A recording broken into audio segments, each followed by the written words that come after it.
You probably shouldn't start a Darren Collison video with him in a Lakers uniform, but I gotta tell you, when he tried to come out of retirement as a Laker, I was so hyped. I was so ready for it.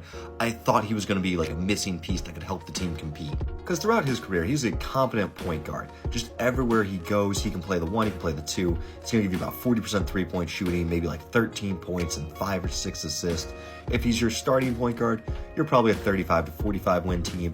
If he is your backup or like comboing in as a starter, you are probably 50 plus wins. As we look through his career, it's just consistent, steady play from him. Starting in New Orleans, he's sharing the backcourt with Chris Paul and still getting about half the starts as either like the combo guard or when Paul is out. He makes all-rookie first team. It's the only award he ever gets his entire NBA career.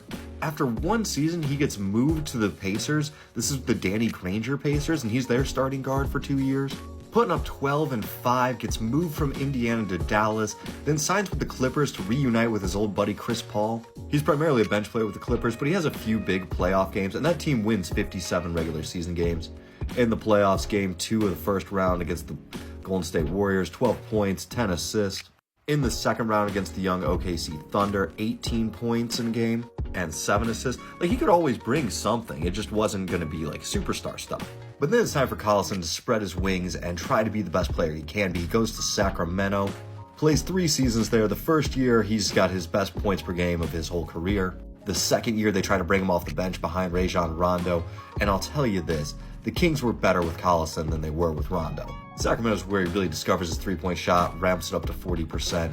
After 3 years there, he's ready to go back to home in Indiana. His first year back in Indiana is the Victor Oladipo season. The team wins 48 games. They push the Cavs to Game 7 in the first round. He drops 23 points in that Game 7.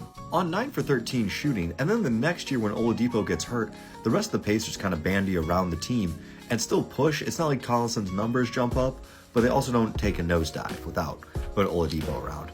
And then that's pretty much the end of Collison's career. He retires, becomes a Mormon. If you hear a joke about an NBA player who became a Mormon, it's about this guy.